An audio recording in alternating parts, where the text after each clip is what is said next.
ने वाले हैं वो चैप्टर जो है वो 7 है।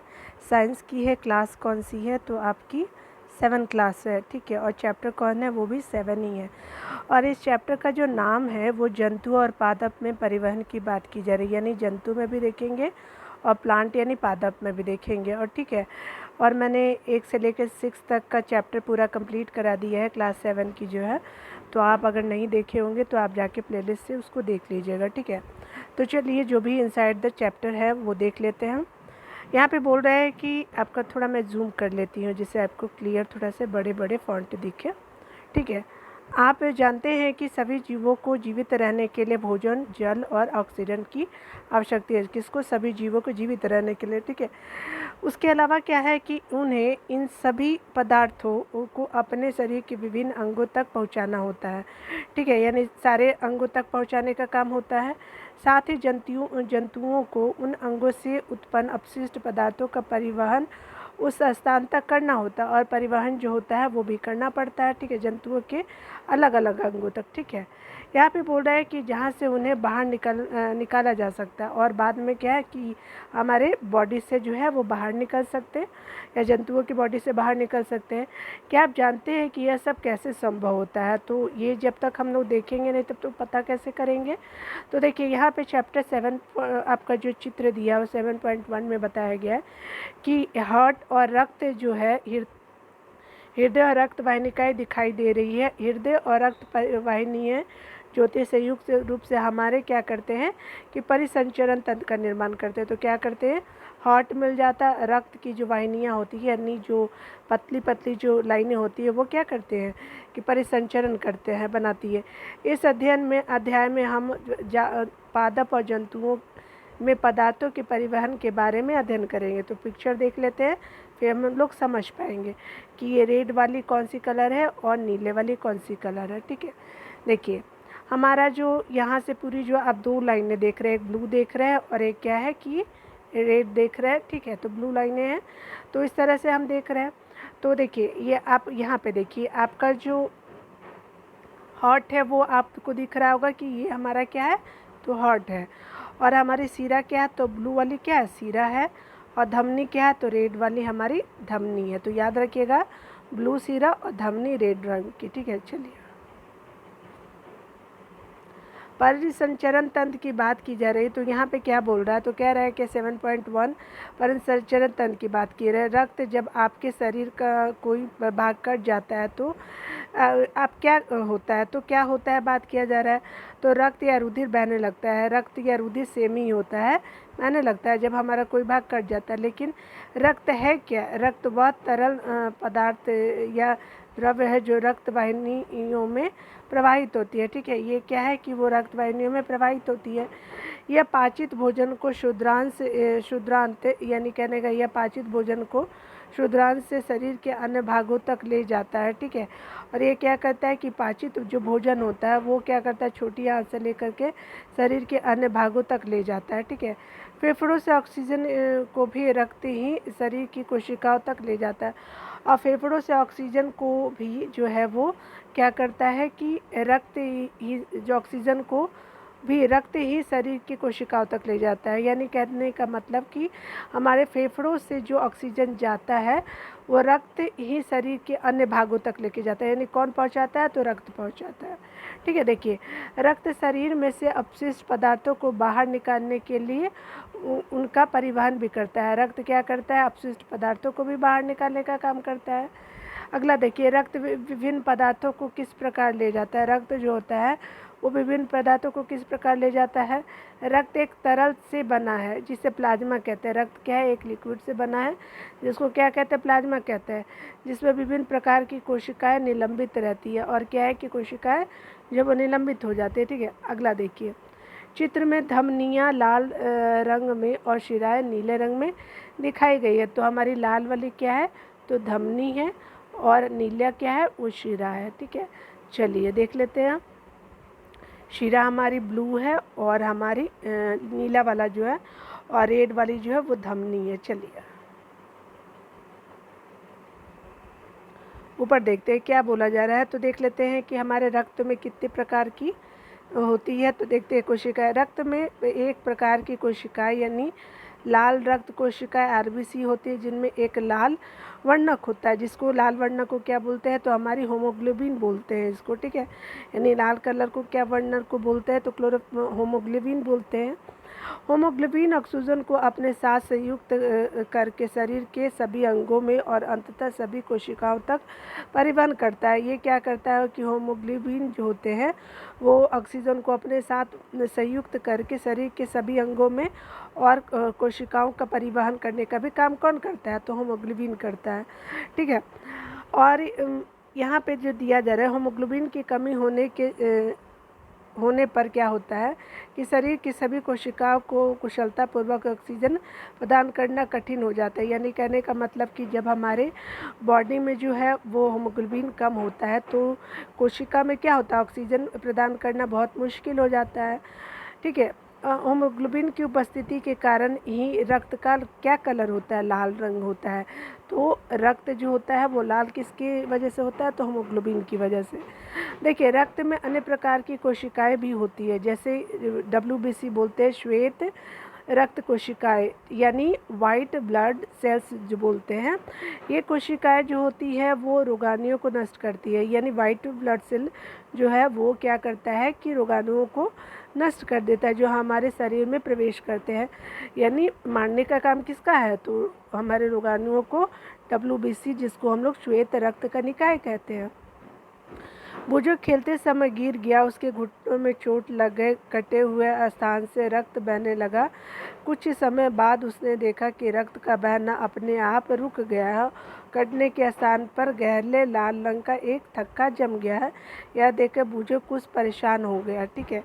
तो ये देख लेते हैं, रक्त का थक्का बन जाना उनमें एक प्रकार की कोशिकाओं की उपस्थिति के कारण होता है, जिन्हें पट्टिकाणु यानी प्लेटलेट कहते हैं। यानी कहने का मतलब कि हमारे थक्का जो बन जाता है तो हमारे कोशिका में क्या होता है, तो प्लेटलेट्स होते हैं, जिसको पट्टिकाणु कहते हैं। इसी की वजह से रक्त जो है वो क्या होता है, थक्का हो जाता है यानी जम जाता है। रक्त वाहिनियाँ बोला जा रहा है, शरीर की विभिन्न प्रकार की रक्त वाहिनियाँ होती है जो रक्त को शरीर में एक स्थान से दूसरे स्थान तक ले जाती है। आप जानते हैं कि अंतःश्वसन के समय ऑक्सीजन की ताज़ा आपूर्ति फेफड़ों को भर देती है। यानी कहने का मतलब कि अंतःश्वसन के समय ऑक्सीजन की ताज़ा आपूर्ति जो होती है फेफड़ों को भर देती है। रक्त इस ऑक्सीजन का परिवहन शरीर के अन्य भागों में करता है। और क्या करता है कि रक्त जो ऑक्सीजन का परिवहन जो होता है शरीर के अन्य भागों तक आपका कर देता है, ठीक है। चलिए, तो हमने देख लिया कि रक्त वाहिनिकाएं क्या होती हैं। अगला ऊपर कुछ बचा हुआ है, हाँ देख लेते हैं। देखिए यहाँ पे जो बोला जा रहा है तो कह रहा है कि साथ ही जो है वो कोशिकाओं में जो है वो रक्त कार्बन डाइऑक्साइड सहित अन्य अपशिष्ट पदार्थों को ले लेता है। क्या है, साथ ही रक्त कोशिकाओं से कार्बन डाइऑक्साइड सहित अन्य अपशिष्ट पदार्थ को ले लेता है। इस रक्त को वापस हृदय में लाया जाता है। यहाँ से यह फेफड़ों में जाते हैं और बाद में क्या, फेफड़ों में जाते हैं। फेफड़ों से कार्बन डाइऑक्साइड बाहर निकाल दी जाती है, जैसा कि आपने अध्याय 6 में पढ़ा, ठीक है। उसके बाद क्या होता है, इस प्रकार शरीर में 2 प्रकार की रक्त वाहिनिकाएँ होती है जो धमनी और शिरा कही जाती है। देखिए आपका क्या बोला, धमनियाँ यानी हृदय से ऑक्सीजन समृद्ध रक्त को शरीर के सभी भागों में ले जाती है। यानी धमनियाँ जो होती है वो क्या करते हैं, हृदय से ऑक्सीजन समृद्ध जो रक्त शरीर के सभी भागों में यानी ऑक्सीजन को ले जाने का काम कौन करता है, हृदय से ऑक्सीजन समृद्ध रक्त को शरीर के सभी भागों में कौन ले जाता है, तो हार्ट से लेकर के पूरे बॉडी तक लेके जाती है धमनियाँ, ठीक है। चूँकि रक्त प्रवाह तेजी से और अधिक दाब पर होता है, अतः धमनियों की भित्तियाँ दीवार मोटी और प्रत्यास्थ होती हैं। यानी क्या होता है, धमनियों की भित्तियाँ किस तरह की होती है, तो ये मोटी और प्रत्यास्थ होती है। क्यों, क्योंकि रक्त वाहिकाएँ तेजी और अधिक दबाव पर होती हैं। अगला देखिए, आइए हम धमनियों से रक्त के प्रभाव का अनुभव करने के लिए क्रियाकलाप करते हैं, यानी हम लोग एक्टिविटी देख लेते हैं 7.1 में। आइए, हम लोग क्या करेंगे कि यहाँ पे देखिए, जो दाहिना है यानी दक्षिण हाथ की मध्य और तर्जनी उंगली को अपनी बाईं या वाम कलाई के भीतरी भाग पर रखने की बात की जा रही है। क्या आपको कोई स्पंदन गति महसूस होती है, यानी धक धक होती है? यहाँ स्पंदन क्यों होता है? यह स्पंदन नाड़ी स्पंद कहलाता है, यानी नब्ज कहलाता है, और यह धमनियों से प्रभावित हो रक्त के कारण होता है।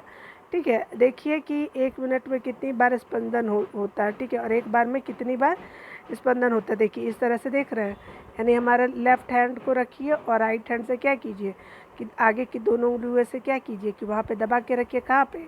जो आपका कलाई है वहाँ पे। ठीक है, यहाँ पे देखिएगा कि धक धक धक धक साउंड आएगा कलाई में नाड़ी स्पंदन को अनुभव करते हुए। जब आप कुछ देर तक रखेंगे ना तो आपको स्पंदन करते हुए कलाई दिखाई देगा। ठीक है, महसूस होगा, दिखाई नहीं देगा। देखिए, आपने अपने नाड़ी स्पंदन गिने। प्रति मिनट स्पंदनों की संख्या स्पंदन दर कहलाती है, यानी प्रति मिनट में जो स्पंद किया जा रहा है तो स्पंदन रेट उसको बोलते हैं। ठीक है, स्पंदन दर बोलते हैं। विश्राम की अवस्था में किसी स्वस्थ वयस्क व्यक्ति की स्पंदन दर कितनी होती है? 72 से लेकर के 80 प्रति मिनट तक होती है, स्पंदन करता है।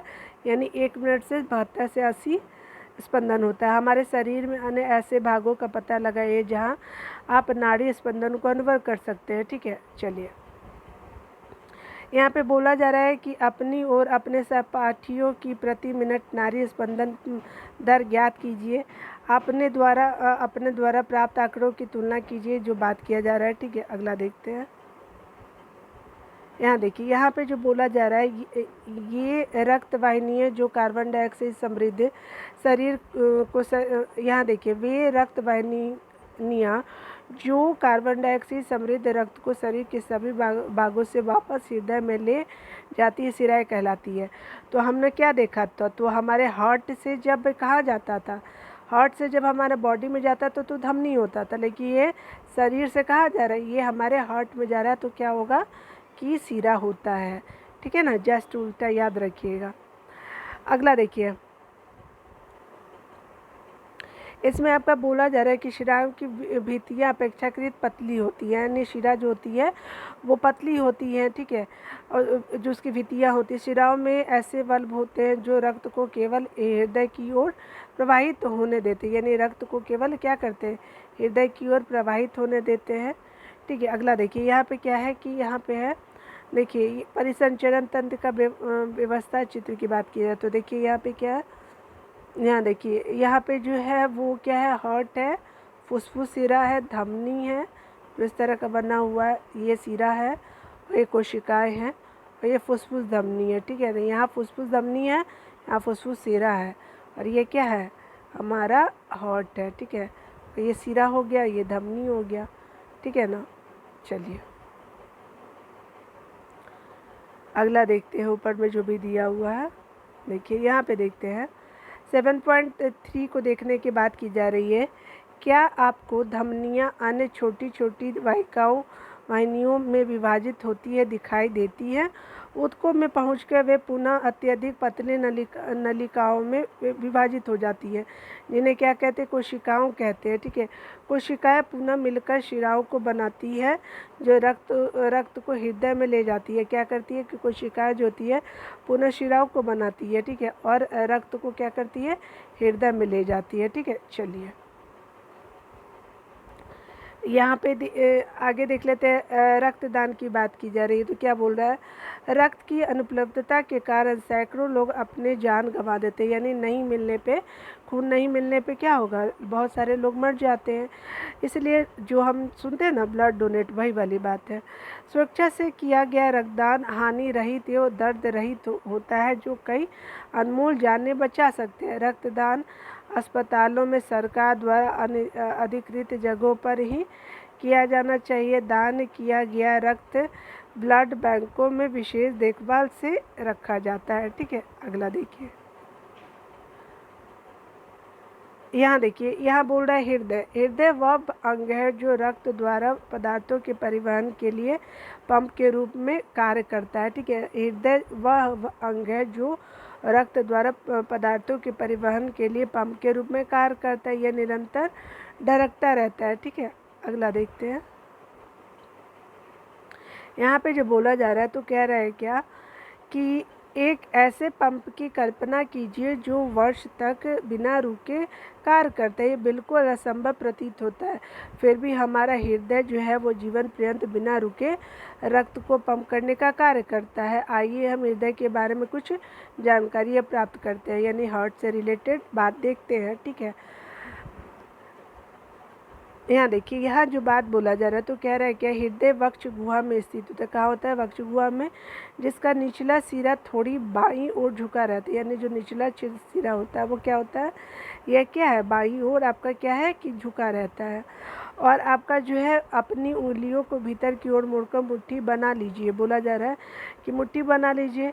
आपके हृदय का माप लगभग आपकी मुट्ठी के बराबर होता है। यानी कहने का मतलब जो हमारा हार्ट का जो साइज होता है ना, वह हमारे मुट्ठी के बराबर है। तो दोनों उंगलियों को जो हम लोग दोनों हाथों को जो फोल्ड करते हैं, तो जितना एक हाथ का मुट्ठी होता है उतने हमारे क्या होता है? हार्ट का साइज होता है। ज़रा सोचिए, यदि हृदय में कार्बन डाइऑक्साइड और ऑक्सीजन से समृद्ध रक्त परस्पर मिल जाए तो क्या होगा? ज़रा सोचिए, यदि हृदय में कार्बन डाइऑक्साइड और ऑक्सीजन से समृद्ध रक्त परस्पर मिल जाए तो क्या होगा? ऐसी स्थिति में उत्पन्न न होने देने के लिए क्या है? हृदय 4 कक्षों में बटा होता है। ठीक है, हृदय जो है वो क्या है कि 4 कक्षों में बटा होता है। ऊपरी 2 कक्ष आलिंद कहलाते हैं। ठीक है, ऊपरी 2 कक्ष क्या होता है? आलिंद होते हैं, और निचले 2 कक्ष निलय कहलाते हैं। ठीक है, कक्षों के बीच का विभाजन दीवार ऑक्सीजन समृद्ध रक्त और कार्बन डाइऑक्साइड से समृद्ध रक्त को परस्पर मिलने नहीं देती है। ठीक है, यानी कहने का मतलब कि आपका जो देखिए यहाँ पे जो होते हैं हार्ट के कितने कक्ष होते हैं? तो 4 होते हैं। ऊपरी 2 कक्ष क्या होते हैं? आलिंद होते हैं, और निचले कक्ष को क्या कहते हैं? निलय बोलते हैं।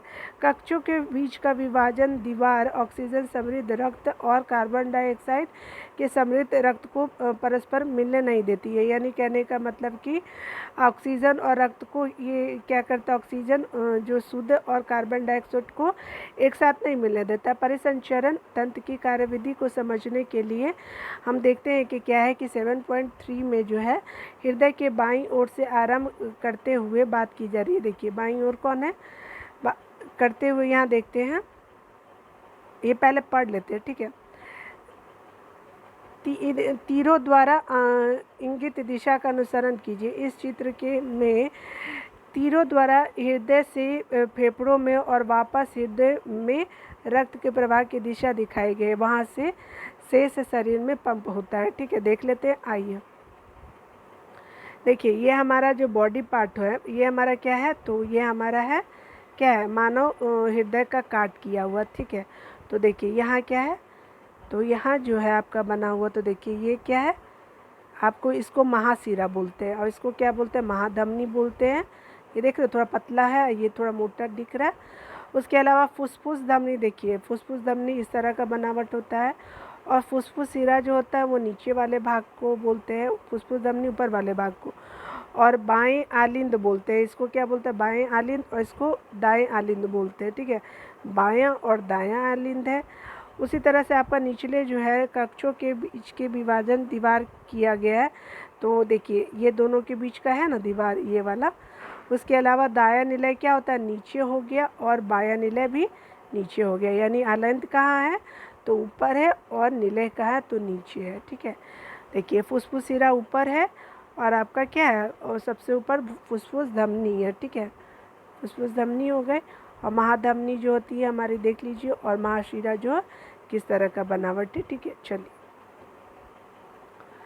यहाँ पे देखिए हृदय स्पंदन की बात की जा रही है। तो देखिए हृदय स्पंदन की बात जो की जा रही है, तो हृदय के कक्ष की भित्तियाँ पेशियों की बनी होती है। हृदय के कक्ष की पेशियाँ किससे बनी होती है? भित्तियाँ तो पेशियों से बनी होती। ये पेशियाँ लयबद्ध रूप से संकुचन और विश्रांति करती है। यह लयबद्ध संकुचन और उसके बाद होने वाली लयबद्ध विश्रांति दोनों मिलकर हृदय स्पंद कहलाता है। ठीक है, हृदय का स्पंदन जीवन के हर क्षण होता है। ठीक है, हृदय का स्पंदन जो होता है जीवन के हर क्षण होता है। यदि आप अपने वक्ष की बाईं तरफ हाथ रखो तो अपने हृदय यानी धड़कन को महसूस कर सकते हैं, ठीक है। चिकित्सक आपके हृदय स्पंद को मापने के लिए स्टेथोस्कोप नामक यंत्र का प्रयोग करते हैं, ठीक है। अगला देखिए, चिकित्सक स्टेथोस्कोप का उपयोग हृदय स्पंद की ध्वनि को आवर्धित करने की युक्ति के रूप में करते हैं। यानी चिकित्सक जो है वो स्टेथोस्कोप का हृदय को जब पंप करता है उसके ध्वनि को जानने के लिए यूज किया जाता है। और ये क्या होता है कि स्टेथोस्कोप एक सिरे पर एक चेस्ट पीस लगा होता है जिसमें एक संवेदनशील डायफ्राम होता है। क्या होता है? एक संवेदनशील डायफ्राम होता है। दूसरे सिरे पर 2 ईयर पीस लगे होते हैं और दूसरे सिरे पे क्या होता है कि 2 ईयर पीस लगे होते हैं जो एक नली द्वारा चेस्ट पीस से जुड़े रहते हैं, और जो एक नली से चेस्ट पीस से क्या होते हैं, जुड़े रहते हैं। 2 में से एक जो है, देखिए यहाँ पे क्या बोला है कि जिसमें एक संवेदनशील डायफ्राम होता है, दूसरे सिरे पर 2 ईयर पीस से लगे होते हैं जो एक नली द्वारा चेस्ट पीस से जुड़े रहते हैं। चिकित्सक स्टेथोस्कोप का चेस्ट पीस आपके हृदय के स्थान पर रखकर श्रोतिकाओं से स्पंदनों की ध्वनि का अध्ययन करते हैं। इससे उन्हें आपके हृदय की स्थिति का आकलन करने में सहायता मिलती है, ठीक है। आइए हम अपने आसपास की उपलब्ध सामग्री से स्टेथोस्कोप का एक मॉडल बनाने की कोशिश करते हैं। देखिए क्या बोला जा रहा है, तो कह रहा है क्या कि यहाँ पे लिखिए 6 से 7 सेंटीमीटर क्या है कि एक कोई कीप ले लीजिए, ठीक है। कीप जो नहीं होता है दुकान में मिलता है वही, ठीक है। कीप को स्तंभ पर रबड़ की एक नली यानी जिसका जो सेंटीमीटर कितना लंबा हो 50 सेंटीमीटर का कस लीजिए। कीप के मुख पर रबड़ की एक झिल्ली यानी गुब्बारे को तानकर लगाइए और रबड़ बैंड की सहायता से कस लीजिए। कसने की बात की बोली जा रही है। अब रबड़ को नली के मुक्त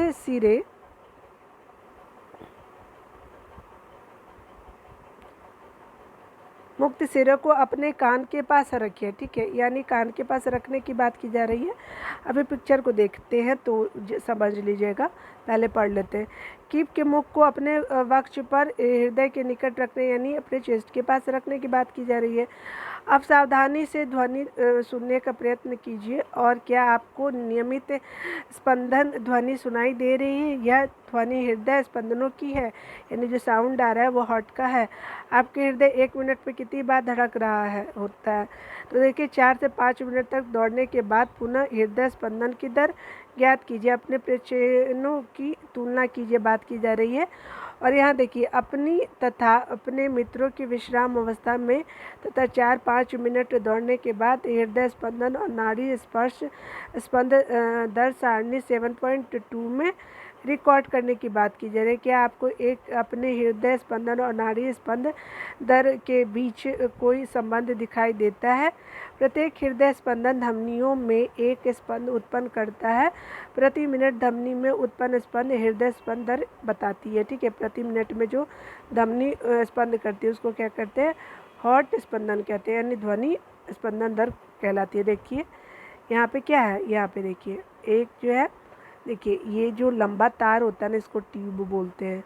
ये चेस्ट पीस होता है, देखिए आगे जो हमारे सीने में लगाते हैं, और ये डॉक्टर के कानों में श्रोतिका होती है जिससे सुनते हैं, और ये क्या है? स्टेथोस्कोप है, ठीक है। समझ गए आप? देखिए इसी तरह से यहाँ पे बोला जा रहा है, तो कह रहा है क्या है कि एक पाइप ले लीजिए और क्या है कि यहाँ पे एक बैलून टाइप का बना लिया गया और इसको बांध दिया गया, और बांधने के बाद क्या एक पीस जो है उसके कान में और एक पीस क्या है कि आपके हार्ट के बीच में, तो क्या स्पंदन सुन पाएगा ये बच्चा, ठीक है। चाहे हम भी क्यों ना सुन पाएंगे, हम भी सुन पाएंगे। स्टेथोस्कोप का मॉडल इस तरह से तैयार किया गया है, ठीक है। और हृदय स्पंदन को सुनने का यंत्र की बात की जा रही। चलिए आगे देखते हैं। देखिए यहाँ पे बोला जा रहा है, तो कह रहा है क्या कि यहाँ पे जो भी दिया हुआ है आप पढ़ लीजिएगा, ठीक है ना। देखिए प्रत्येक हृदय स्पंदन धमनियों में एक स्पंद उत्पन्न करता है। प्रति मिनट धमनी में उत्पन्न स्पंद हृदय स्पंदन दर बताती है, ठीक है। यानी मिनट में जो सुनते हैं, ठीक है। यहाँ पे लिखने की बात बोली जा रही है। देखिए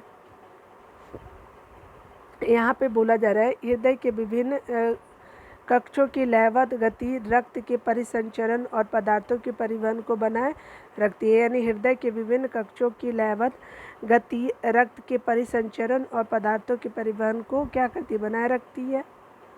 देखिए यहाँ पे जो है रक्त परिसंचरण की खोज विलियम हार्वे यानी 1578 से लेकर के 1657 के बीच में क्या है कि एक चिकित्सक ने की थी, ठीक है। किसका? तो रक्त परिसंचरण की खोज जो है वो विलियम हार्वे के द्वारा किया गया था, ठीक है। और यहाँ जो बोला जा रहा है तो कह रहा है क्या कि एक वो क्या थे, एक अंग्रेज थे, और उन यहाँ पे बोल रहा है कि उन दिनों यह मान्यता थी कि रक्त शरीर की वाहिनियों में दोलन करता है, यानी जो रक्त है वाहिनियों में दोलन करता है। इस मत के लिए हार्वे का एक उपहास किया गया और उन्हें परिसंचारी सर्कुलेटर कहा गया था, ठीक है। किसका? तो विलियम हार्वे को। उनके अधिकांश रोगियों ने उनसे उपचार कराना बंद कर दिया।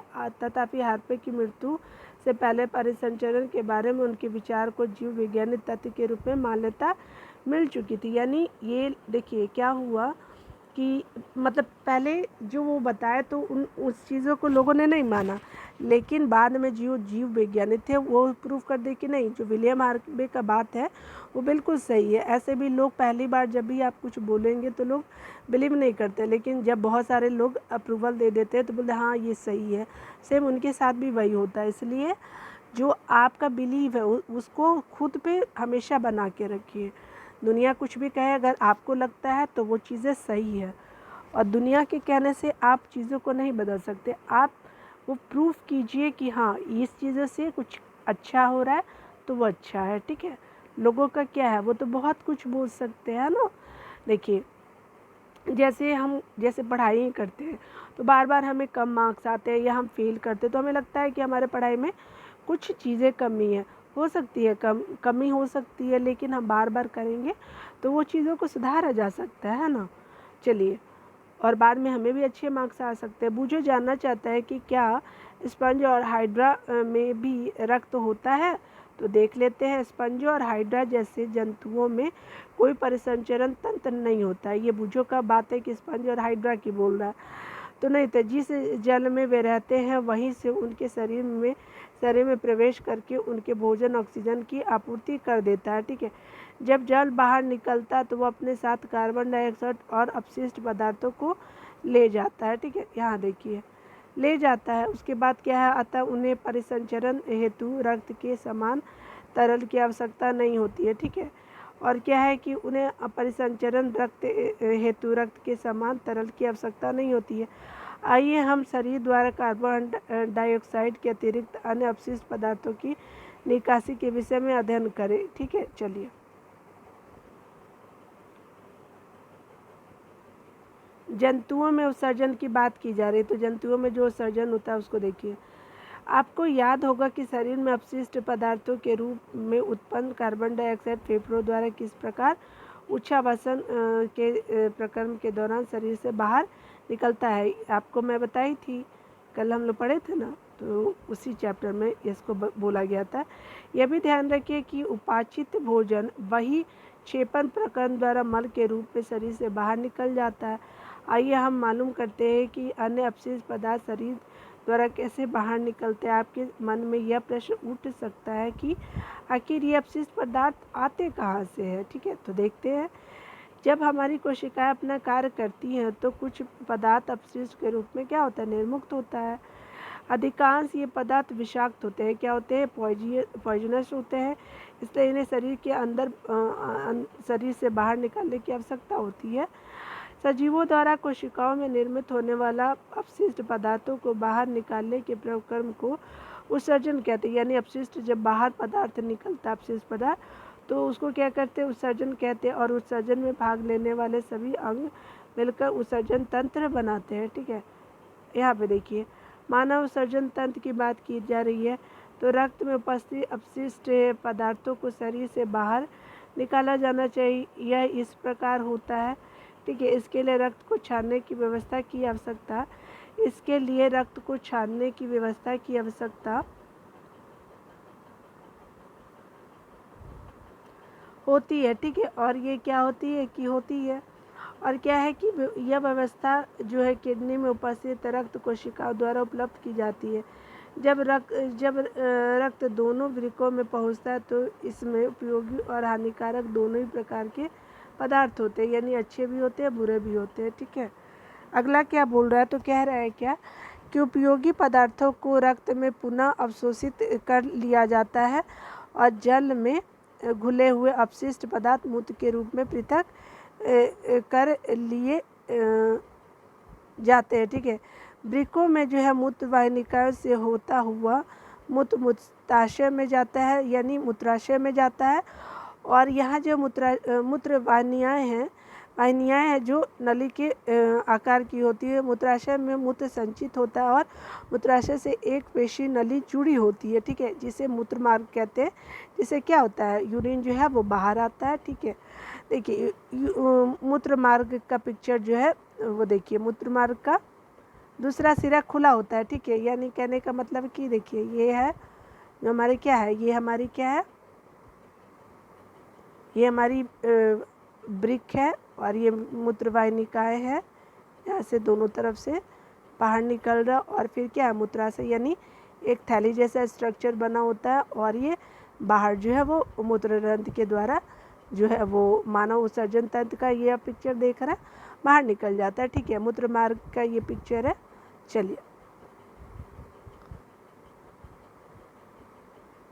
यहाँ पे क्या बात किया जा रहा है, तो बोला मूत्र मार्ग का दूसरा सिरा जो खुला होता है और जिसे मूत्र रंध्र कहते हैं, ठीक है। अगला देखते हैं, और जिससे मूत्र शरीर से बाहर निकल जाता और जो है वो वृक्क मूत्र वाहिनिकाएँ मूत्राशय और मूत्रमार्ग सम्मिलित रूप से उत्सर्जन तंत्र बनाते हैं, ठीक है। यानी किडनी हो गया आपका, वृक्क हो गया, मूत्राशय वाहिनी, मूत्राशय और मूत्रमार्ग जो होता है वो उत्सर्जन तंत्र बनाते हैं, ठीक है। चलिए यहाँ पे देखिए कि कोई बोला जा रहा है कोई वयस्क व्यक्ति सामान्यतः 24 घंटे में से 1.8 लीटर मूत्र, यानी हमारे यूरिन कितना होता है 24 दिन में मिला करके कितने होते हैं, तो आपका 1 से लेकर के 1.8 लीटर तक जो होता है यूरिन बाहर निकलता है। मूत्र में 95% जो होते हैं वो जल होते हैं और यूरिया कितना होता है 2.5%। और अन्य अपशिष्ट पदार्थ कितने होते हैं, तो 2.5% अन्य अपशिष्ट पदार्थ होते हैं, ठीक है। अगला देखिए, यह हम सभी का अनुभव है कि गर्मियों में हमें पसीना यानी आता है, ठीक है, आता है स्वेद जिसको बोलते हैं। पसीना यानी स्वेद जिसको मैं बोल रहा है तो जल और लवण होते हैं, ठीक है।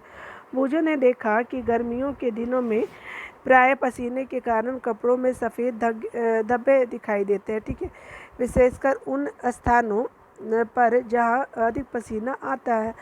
ये धब्बे पसीनों में उपस्थित लवणों के कारण बनते हैं। क्या स्वेदन या पसीना आने पर कोई विशेष प्रयोजन होता है? हम जानते हैं कि मिट्टी से बने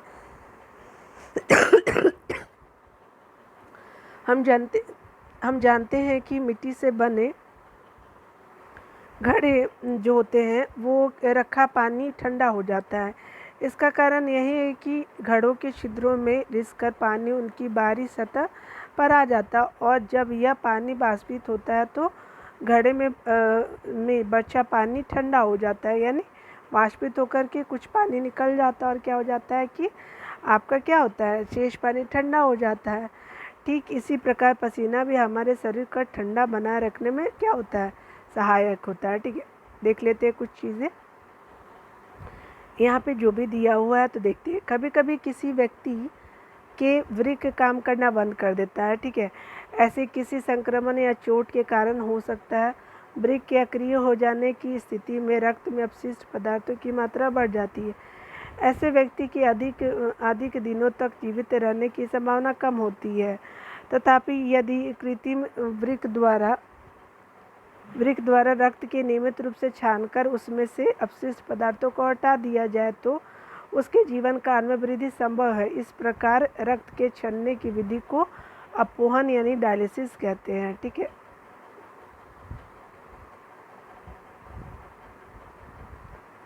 पहली जानना चाहते हैं कि क्या जंतु भी मूत्र करते हैं, यानी पहली बोल रहा है कि जंतु भी मूत्र करते हैं, तो देख लेते हैं। यहाँ पे बोला जा रहा है कि जंतुओं के शरीर से अपशिष्ट रसायनों के निष्कासन की विधि जल की उपलब्धता पर निर्भर करती है, यानी जो भी अपशिष्ट निकलता है जंतुओं से तो वो जल की उपलब्धता पर निर्भर करता है। मछली जैसे जलीय कोशिका के अपशिष्ट उत्पादों को अमोनिया के रूप में उत्सर्जित करते हैं। ठीक है, कौन? जंतु जो होते हैं, जलीय जंतु जो होते हैं, जो सीधे जल में घुल जाते हैं। पक्षी, छिपकली, सरपे जैसे कुछ जंतु अपने शरीर से अपशिष्ट पदार्थों को उत्सर्जन अर्ध घन यानी सेमी सॉलिड पदार्थ के रूप में करते हैं, जो श्वेत रंग का यौगिक यानी यूरिक अम्ल होता है। मानव द्वारा उत्सर्जित अपशिष्ट पदार्थ में यूरिया प्रमुख होता है। ठीक है, चलिए अगला देखते हैं। पदार्थों में आपका बोल रहा है कि पादपों में पदार्थ की परिवहन की बात की जा रही है, तो कैसे होता है? तो देखिए, जो प्लांट होता है तो कैसे जो होते हैं उसमें परिवहन होते हैं। तो पौधे यानी पादप अपनी जड़ों यानी मूलों द्वारा मृदा से जल और खनिज पोषक का अवशोषण करके उन्हें पत्तियों को उपलब्ध कराते हैं मृदा से। ठीक है, मेरी थोड़ी तबीयत ठीक नहीं है, इसलिए आपको थोड़ा दिक्कत हो रहा होगा, इसलिए सॉरी। फिर भी मैं कोशिश करती हूँ कि आपको बताऊँ। देखिए, पत्तियाँ जल और कार्बन डाइऑक्साइड का उपलब्ध कर प्रकाश संश्लेषण के प्रक्रम द्वारा पौधों के लिए भोजन बनाती है। ठीक है, अध्याय 6 में आपने पढ़ा होगा कि सभी सजीवों का भोजन करने के लिए ऊर्जा स्रोत होता है। ठीक है, भोजन उनके लिए क्या होता है? ऊर्जा स्रोत होता है, यानी कहने का भोजन करने से ही क्या होता है? ऊर्जा मिलती है। जीव की प्रत्येक कोशिकाओं में ग्लूकोज का विखंडन होने से ऊर्जा निर्मुक्त होता है। ठीक है, कोशिकाएं इस ऊर्जा का उपयोग जीवन की मूल क्रियाविधियों को संपादित करने में करती है। ठीक है, अतः यह आवश्यक है कि जीव की प्रत्येक कोशिका का भोजन उपलब्ध कराया जाए, यानी प्रत्येक कोशिका को क्या भोजन उपलब्ध कराया जाए। क्या आपने कभी इस प्रश्न पर विचार किया है कि पौधों को जड़ों द्वारा अवशोषित जल या पोषक तत्व पत्तियों तक किस प्रकार पहुंचते हैं? यानी बोल रहा है पौधों की जड़ों द्वारा अवशोषित जो जल होता है या पोषक तत्व पत्तियों तक किस प्रकार पहुंचते हैं। पौधों के वे भाग जो भोजन नहीं बना सकते, पत्तियों द्वारा निर्मित भोजन किस प्रकार प्राप्त करते हैं। ठीक है, देख लेते हैं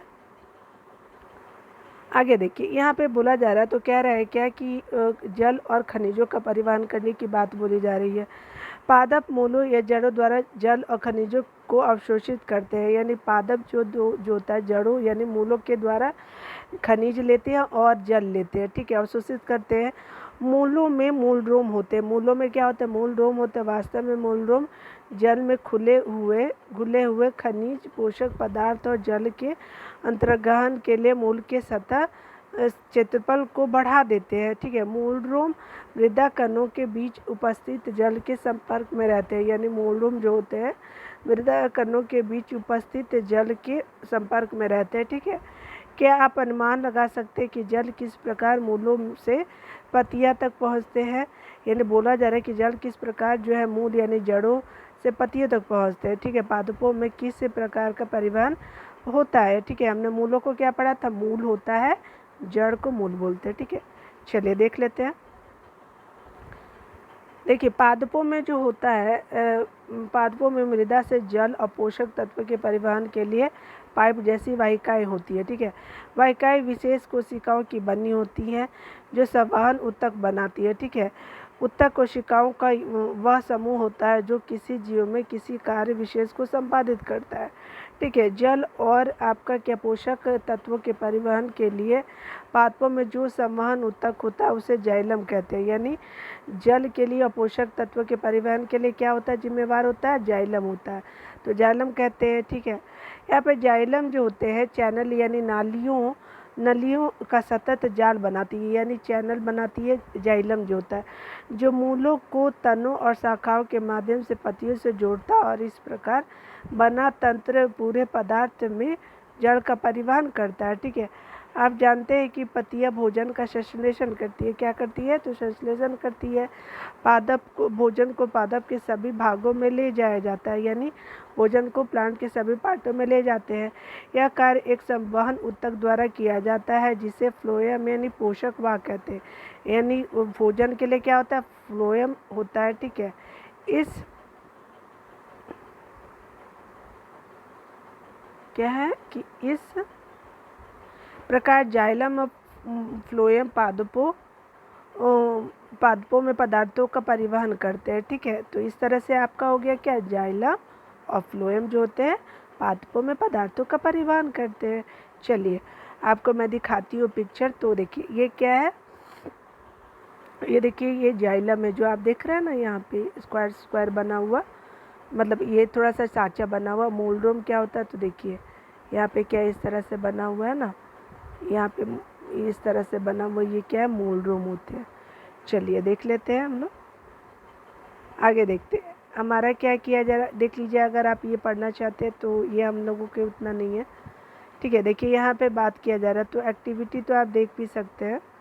देखिए यहाँ पे क्या है, तो यहाँ पे देखिए मैं पिक्चर आपको बता रही हूँ।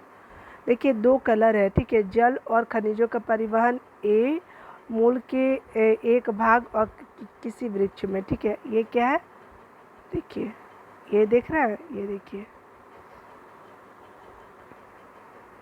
अगला देख लेते हैं। यहाँ पे देखिए ये इसको देख ही लेते, चलिए आप देखिए यहाँ पे बोला जा रहा है, तो हमें इस क्रियाकलाप के लिए कांच का गिलास, पानी, लाल स्याही एवं एक कोमल शाकीय पौधे की टहनी यानी बालसम जो ले सकते हैं, जो पौधा होता है, और ब्लेड की क्या होगी, आवश्यकता होगी। गिलास को 1/3 पानी से भर ले, ठीक है, मतलब 1/3 पानी से भर ले गिलास को, उसमें से बूंदे लाल स्याही की डाले। एक कोमल शाकीय पौधे की टहनी के आधार को एक ब्लेड से सहायता से काटकर गिलास में डाल लीजिए, जैसा कि चित्र में दिखाया गया। अगले दिन इसका अवलोकन करने की बात की जा रही है। तो देखिए हमने जो है वो क्या किया है, मतलब थोड़ा सा टुकड़ा डाल दिया है, लाल स्याही डाल दिया है, और गिलास में देख रहे हैं थोड़ा सा पानी डाला गया है। चलिए यहाँ पे क्या है कि रंगीन पानी में रखी गई शाकीय पौधे की टहनी है, ठीक है, रंगीन पानी में। चलिए यहाँ पे देखिए, यहाँ पे क्या है कि यहाँ देखिए ऑब्जर्व करते हैं तो क्या है, पानी तने से ऊपर को चढ़ता है, या पानी जो है तने से ऊपर को चाहिए, तना है, ऐसे देख रहे हैं, तना होता है। और तने की अनुप्रस्थ काट जो लाल रंग के बिंदु प्रदर्शित करता है, और लाल रंग की जो बिंदु है वो इस तरह का प्रदर्शित कर रहा है, यानी नीचे में ये जो प्रदर्शित कर रहा है, अनुप्रस्थ काट किया गया है। चलिए यहाँ पे देखिए, यहाँ पे क्या बोला जा रहा है, तो क्या शाकीय पौधे की टहनी का कोई भाग लाल रंग का दिखाई देता है। टहनी के अनुप्रस्थ काटिए तथा उसके अंदर लाल रंग का अवलोकन कीजिए, ठीक है। अगला देखते हैं, वाष्पोत्सर्जन की बात की जा रही है। हमने क्लास 6 में पढ़ा, हमने कक्षा 6 में पढ़ा कि आपने पढ़ा कि पादप वाष्पोत्सर्जन के प्रक्रम द्वारा बहुत अधिक जल मुक्त होता है, निर्मुक्त होता है, यानी पादप जो वाष्पोत्सर्जन करते हैं तो क्या है कि बहुत ज़्यादा जल निकलता है, ठीक है, निर्मुक्त का मतलब निकलना। देखिए बोला जा रहा है पादप मृदा से खनिज, पोषक तत्व और जल अवशोषित करते हैं, ठीक है। अवशोषित किया गया सारा जल पादप द्वारा उपयोग नहीं किया जाता है, यानी अवशोषित किया गया सारा जल जो पादप पूरी तरह से यूज़ नहीं करता। पत्तियों की सतह पर उपस्थित रंध्रों से वाष्पोत्सर्जन के प्रक्रम द्वारा जल वाष्पित हो जाते हैं, यानी पूरा यूज़ नहीं किया तो वो रंध्रों से क्या होगा, बाहर निकल जाता है, वाष्पित हो जाता है, ठीक है। पत्तियों से रंध्र क्या होते हैं, स्टोमाटा वाला, ठीक है। पत्तियों से जल के वाष्पन से चूर्ण अभिकर्षण यानी खिंचवाव विकसित हो जाता है।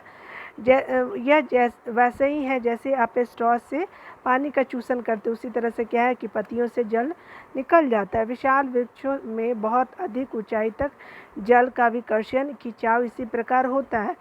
वाष्पोत्सर्जन पादप को ठंडा रखने में भी सहायक होता है, यानी वाष्पोत्सर्जन जो होता है वो ठंडा पादप को ठंडा रखने में भी क्या होता है, सहायक होता है, ठीक है। यानी ये जो है पादप को ठंडा रखता है। देखिए हमने बहुत सारे पॉइंट को इसमें कवर किया है, ठीक है, तो आप पढ़ सकते हैं जो हमने इनसाइड चैप्टर देख लिया है, ठीक है। आगे देखते हैं कुछ बचा है क्या। चलिए हम देखते हैं कि इसमें हमने क्या सीखा, ठीक है। ये बहुत इंपॉर्टेंट होता है कि हम लोग ये जो समरी टाइप का रहता है देख लेते हैं। अधिकांश जंतुओं में शरीर में जो है प्रभावित होने वाली शरीर की विभिन्न कोशिकाओं को भोजन और ऑक्सीजन का वितरण करता है। यह शरीर के विभिन्न भागों में उत्सर्जन के लिए अपशिष्ट पदार्थों को भी लाता है। परिसंचरण तंत्र में रक्त और रक्त वाहिनिकाएँ होती हैं, ठीक है। आपका क्या बोलना, मानव शरीर में रक्त धमनियाँ और शिराएँ में प्रवाहित होती और हृदय पंप की तरह कार्य करता है, ठीक है। रक्त में प्लाज्मा, आरबीसी WBC यानी श्वेत रक्त कोशिकाएं और पट्टिकाएं होती हैं। रक्त का लाल वर्णक युक्त हीमोग्लोबिन की उपस्थिति के कारण होता है। किसी वयस्क व्यक्ति का हृदय 1 मिनट में 70 से 80 बार धड़कता है। इसे क्या कहते हैं? हृदय स्पंदन दर्द कहते हैं। ठीक है। धमनियाँ शरीर से हृदय के सभी अन्य भागों में रक्त को ले जाती है। क्या करती है? तो धमनियाँ जो है हार्ट से पूरे बॉडी तक ले जाती है क्या? रक्त को। शिराएँ क्या होती है? शरीर से लेकर के सभी भागों तक, शरीर के सभी भागों से क्या करती है? वापस हार्ट तक लेके जाती है। जस्ट जो होता है धमनी का उल्टा होता है शिरा। शरीर में से अपशिष्ट पदार्थों को बाहर निकालने का प्रक्रिया उत्सर्जन कहलाता है। शरीर मानव उत्सर्जन तंत्र में 2 किडनी होते हैं, 2 मूत्रवाहिनियाँ होती, एक मूत्राशय और एक मूत्र मार्ग होता है। याद रखिएगा, मूत्रवाहिनी भी 2 होती है। ठीक है। लवण और आपका क्या है कि यूरिया जल के साथ पसीने यानी स्वेद के रूप में शरीर के बाहर निकल जाते हैं। ठीक है। मछली अपशिष्ट पदार्थों के रूप में अमोनिया उत्सर्जित करती हैं जो सीधे जल में घुल जाती है। ठीक है। पक्षी, कीट और छिपकली आर्द्र घन यानी सेमी सॉलिड रूप में यूरिक अम्ल का उत्सर्जन करते हैं। ठीक है। पादप मूलों द्वारा जल और पोषक तत्व मृदा से अवशोषित होते हैं। उसके अलावा क्या बोला जा रहा है? पूरे पादप में जल के साथ पोषक तत्व जाइलम नामक संवहन ऊतक द्वारा ले जाए जाते हैं। पादप के विभिन्न भागों में भोजन का परिवहन फ्लोएम नामक संवहन ऊतक के द्वारा होता है। यानी पादप के विभिन्न भागों में भोजन का परिवहन क्या होता है? फ्लोएम द्वारा संवहन ऊतक के द्वारा होता है। वाष्पोत्सर्जन के दौरान रंध्रों से वाष्प के रूप में बड़ी मात्रा में जल का क्या होता है? ह्रास होता है। वाष्पोत्सर्जन के कारण एक चूसन बल निर्मित होता है जिसके कारण मूलों द्वारा मृदा में से अवशोषित जल अविकर्षित यानी खींचकर तनों और पत्तियों तक पहुंचाई जाती है। ठीक है। वाष्पोत्सर्जन के कारण चूसन बल निर्मित होता है और इसके क्या होते हैं कि मूलों द्वारा मृदा से अवशोषित जल यानी जल खींच करके क्या होता है? आपको तना, स्टीम और आपको क्या होते हैं? लीफ तक ले जाया जाता है। ठीक है। चलिए, तो इस तरह से हमने तो देख लिया है सारे पॉइंट को। कुछ बचा है क्या? हाँ, लास्ट में बचा हुआ है। तो देखिए यहाँ पे क्या बोल रहा है कि क्या आप जानते हैं रक्त का कोई विकल्प नहीं है कि यदि किसी व्यक्ति को शल्यक्रिया या चोट लगने से रक्त की हानि होती है तो अथवा यदि उसके शरीर में पर्याप्त रक्त नहीं होता तो उसकी परिपूर्ति करने का मात्र एक ही तरीका है रक्तदान करने वाले व्यक्ति द्वारा दिए गए रक्त का दान। यानी जो ब्लड डोनेट करते हैं तभी दूसरे को मिल पाएगा। रक्त की सामान्य आपूर्ति कम होती है क्योंकि बहुत कम व्यक्ति स्वेच्छा से रक्तदान करते हैं, करना ही नहीं चाहते हैं, लेकिन अच्छा होता है ब्लड डोनेट करना। यद्यपि रक्तदान करने से रक्तदाताओं को काम करने की शक्ति कम नहीं होती और न ही उसके स्वास्थ्य पर कोई दुष्प्रभाव पड़ता है। ठीक है। तो हमने इस तरह से जो भी चैप्टर था आपका चैप्टर 7 यानी जंतुओं और पादप में जो परिवहन की बात की गई थी उसको देखा। तो आपका आज ये चैप्टर समाप्त होता है। अगर आपको मेरा वीडियो अच्छा लगा तो मेरे चैनल को सब्सक्राइब कर लीजिए। लाइक, कमेंट, शेयर जो भी आप करना चाहते हैं ज़रूर। कोई भी सुझाव देना चाहते हैं तो दे सकते हैं। आपको मेरा थोड़ा तबीयत ख़राब होगा तो थोड़ा आवाज़ धीरे आ रही होगी, लेकिन मैं कोशिश करूँगी जल्दी से। दवा तो ले रही हूँ लेकिन हेल्थ है तो थोड़ा सा टाइम लगता है। तो मैं कोशिश करूँगी कि आपके लिए मतलब अच्छे वीडियो ले आऊँ। उसके अलावा अगर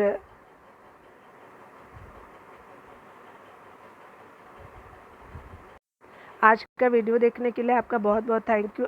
मिलते हैं अगले वीडियो में, तब तक के लिए आप अपना ख्याल रखिए।